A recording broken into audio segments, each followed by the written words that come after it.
एक इनको खौफ तो नहीं है कि अगर हमने 25 अक्टूबर तक, सर मुझे एक तो 25 अक्टूबर की डेडलाइन की समझ नहीं आ रही कि काजी साहब तो कहते हैं कि जी मैं जा रहा हूँ, ईसाइयों की बात हो रही है, एक तरफ उन्होंने 20 लाख वाला ईसाइया कैंसिल कर दिया लेकिन सुप्रीम कोर्ट बार एसोसिएशन का ईसाइया कबूल कर लिया, वो तो जा रहे हैं, फिर इस तरमीम को ये क्यों करना चाह रहे हैं?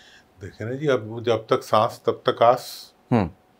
तो अभी भी मतलब हुकूमत ये चाह रही है कि आइंदा से जुडिशरी का अख्तियार जो कि पार्लियामेंट के एक पैरेलल इदारा है, ठीक है, जो कि आइन का निगहबान इदारा है, अवाम के हकूक़ का पासबा इदारा है, उसका ये अख्तियार उससे छीन लिया जाए। ठीक है, ये अख्तियार छीनने के लिए छीना झपटी करना चाह रहे हैं वो। अब छीना झपटी से आईनी तरमीम नहीं हुआ करती, और अगर इस तरह ये तरमीम होगी तो ये असम्बली का चिराग गुल हो जाएगा, अच्छा, जमहूरियत का चिराग गुल हो जाएगा, और इन हुक्मरानों का नसीब भी हमेशा के लिए गुल हो जाएगा। सर ये जो अभी आईनी तरमीम के हवाले से तहरीक इंसाफ कह रही है कि जी हमें रहनुमाई चाहिए, और वो अपने लीडर इमरान खान से रहनुमाई लेना चाह रहे हैं, और हुकूमत उनको बिल्कुल मुलाकात भी नहीं करने दे रही। एक कुछ तजिया निगार ये कहते हैं कि जी SCO की आड़ में हुकूमत ये मुमकिन है कि आईनी तरमीम कर ले। देखें, SCO की आड़ में तो तरमीम हो नहीं सकती। अच्छा, SCO की आड़ में तरमीम थोड़ी सी डिले हो गई है।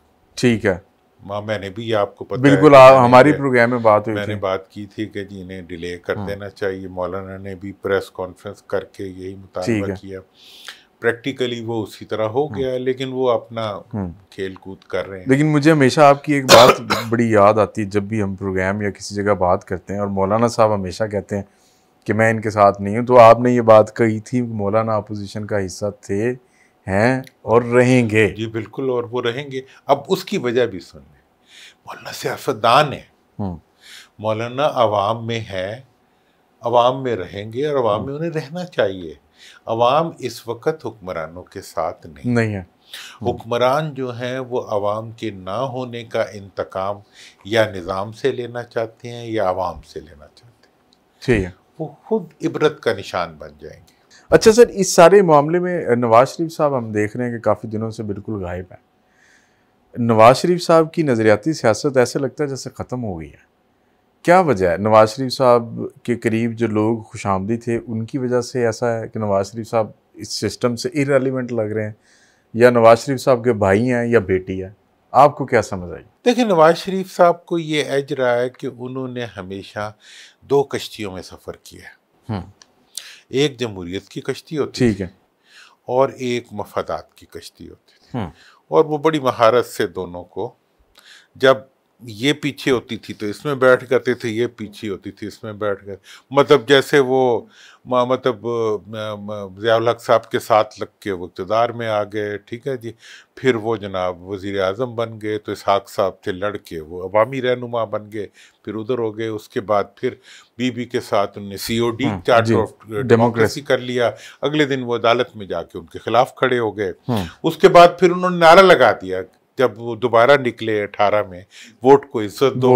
अगले दिन जब वो वोट की इज्जत गोल हुई तो एक्सटेंशन में उन्होंने कहा वोट को जिल्लत दो। तो वो दो कश्तियों के सवार रहे हैं हमेशा, और उन्हें इस सवारी के अंदर उन्हें रास्ता भी मिलता जाता था। सही है। लेकिन 2024 में अवाम ने एक कश्ती पकड़ ली है। लेकिन सर वो अवाम की जो कश्ती है ना, अवाम ने कबूलियत को छोड़ दिया और मकबूलियत को पकड़ लिया। ये कहते हैं हम कबूलियत पार्टी के हैं, हमारे पास दानिश्वर भी हैं। जब तक कबूलियत नहीं होगी उस वक्त तक कैसे आप इक़्तिदार में आएंगे? एक और भी था, हमारी बात हो गई है, गल हो गई, वो तो ठीक है। देखिए वो सब कबूलियत की इंटरप्रिटेशन है। इस वक्त हमारे दानिश्वर जो बुनियादी तौर पर जमहूरी अक़दार के प्रमोटर हैं, ठीक है ना जी, वो सारे कहते हैं कि जी जब तक कबूलियत नहीं होगी उस वक्त तक कैसे बात। बिल्कुल ठीक है। तो अवाम ने कहा जी हम कबूलियत को नहीं मानते, तो कर लो जो करना है। हमारा फैसला फॉर्म 45 ही है, 45 ही है, और यही रहेगा, आगे भी जो करना है कर लो। अब ये जो कबूलियत का खात्मा बिलखैर हो रहा है, ठीक है नहीं, और कबूलियत कुछ नहीं थी, कबूलियत सियासतदानों का अपना बनाया हुआ एक फ्रॉड था। ठीक है ना जी, जिसको एक्सपोज कर दिया। भाई फ्रॉड क्या था कि जी ताकतवर हल्के हमारे साथ है, ठीक है जी, उनको दिखा के उन्हें भी उनका मफाद दिखा के जी, मुल्क का मफाद दिखा के जी हम मईशत संभाल देंगे, मईशत संभाल के मईशत का खापा लगाया और वो गए। आज अगर मईशत थोड़ी सी बच रही है, एक वजह है, वो क्या? खजाने की कुंजी खींच ली है इन हुक्मरानों से एस्टैब्लिशमेंट। अच्छा, मतलब ठीक है, जब तक खजाने की कुंजी, अब कितना बेचैनी थी कि जी ये बनेगा वजीर खजाना, हम तो इसहाक डार को देखते हैं जब भी नून लीग आई है।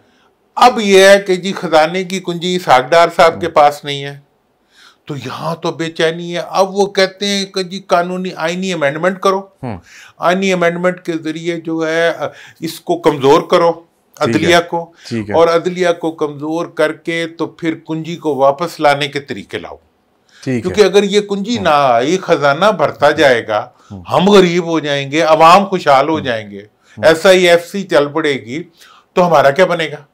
सर मुझे इससे यूं लग रहा है कि एक बात जिस तरह अभी आपने कहा ना कि बड़ी रेलिवेंट बात की आपने कि अपना तब्दीली करके अपनी मर्जी की, तो जब ये इनके टाइम में ये जजेस और आईनी कोर्ट बनेगी और ये मुंतखब करेंगे उन जजेस को जो तो फिर उसके बाद ये अपने इक़्तिदार को तूल दे सकते हैं। ये अपने इक़्तिदार को तूल ही नहीं देंगे, ये बाकी इदारों को सीधा कर देंगे, उनको अपना सर्विएंट बना देंगे। ठीक है, अपना ये मतलब वो कहते हैं कि सारों को हम थानेदार बना देंगे। ये इनके डिजाइन होते हैं, और सियासतदानों की तो कोई हद नहीं होती है ना। तो आज जो खजाने की कुंजी इनसे छीन ली गई है, जिसकी वजह से थोड़ा थोड़ा मईशत का पहिया हिलना शुरू हुआ है, इंटरनेशनल थोड़ी सी क्रेडिबिलिटी बननी शुरू हुई है। अब अगर खजाने की कुंजी इसी तरह इनके पास ना गई और इनका इक़्तिदार इनसे चला गया, तो इनको तो घाटा लग जाएगा, बिल्कुल ठीक है, मुल्क को अच्छा अफाका लग जाएगा। तो इसलिए ये अब आप एक और मैं आपको बड़ी इंटरेस्टिंग बात बताऊं, कितनी बड़ी एक वो आई है। एक तरफ तो जनाब इन्होंने पूरी मोटरवे को खंदकों में खोद दिया, ठीक है जी, आंसू गैस के गोले मार, और जी KPK से इधर कोई आएगा तो जी हम उसको टांगे तोड़ देंगे, उधर जाएंगे तो हम सर तोड़ देंगे। ये कहा ना सब बिल्कुल ऐसी है। हाँ, वजीर दाखिला तो मुझे ऐसे लगा था भुट्टो साहब आ गए हैं वापस, वो जो इस पाकिस्तान जाएगा मैं उसकी टांगे तोड़ दूंगा, वही वाला, और इधर तुम उधर हम, ये वाले इन्होंने नारे लगा दिए। अगले दिन क्या हुआ है, मैं तो खुद वहां से होके आया हूँ।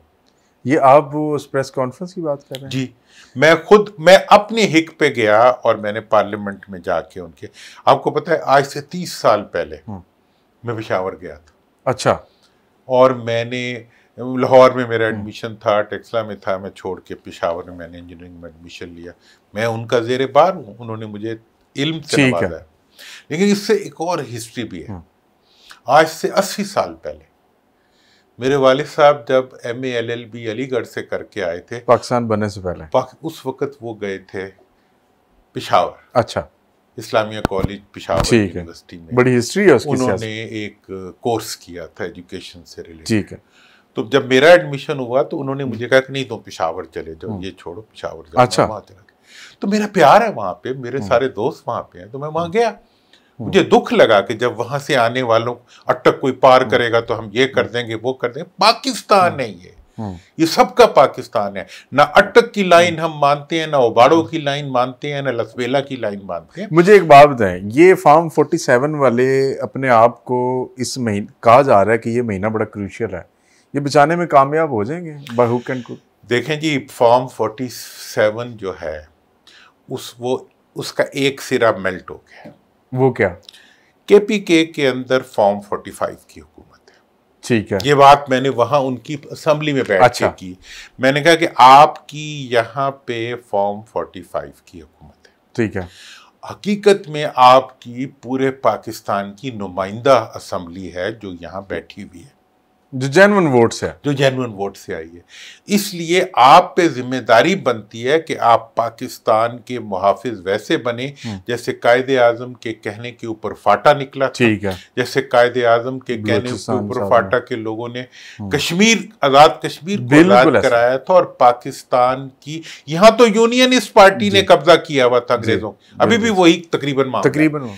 अब यह है कि इनके मुकाबले में तुम्हें खड़ा होना पड़ेगा। ये वहां मैंने जाके उनसे बात की, और अगले दिन अल्लाह की कुदरत देखें क्या मुइज़ा हुआ है कि अगले दिन वही अली अमीन गंडापुर, जिसके इस्लामाबाद आने के ऊपर आंसू गैस का तूफान, और मोटरवे बनाने वालों ने मोटरवे के अंदर खंदकें खोद दी थी, और जनाब कंटेनर खड़े कर दिए थे, और अटक की लाइन पार करने वालों को उन्होंने क्या कुछ नहीं कहा था, वही अली अमीन गंडापुर बैठा हुआ था, उसके साथ वजीर दाखिला बैठे हुए थे, उसके साथ जो है गवर्नर के बैठा हुआ था, और बाकी सारी जमातें बैठी हुई थी, और उसको मोहसिन दावड़ था, और उसको उन्होंने अपना सरप्रस्त माना, मुज़ाकरात उसको उसके अंडर मैंडेट दिया, और वहां से फॉर्म 45 की हुकूमत शुरू हो गई। केपीके से फॉर्म 45 की गलबे का अमल शुरू हो गया। जो जेन्युइन डायलॉग है वो फॉर्म 45 वाले ही कर रहे हैं।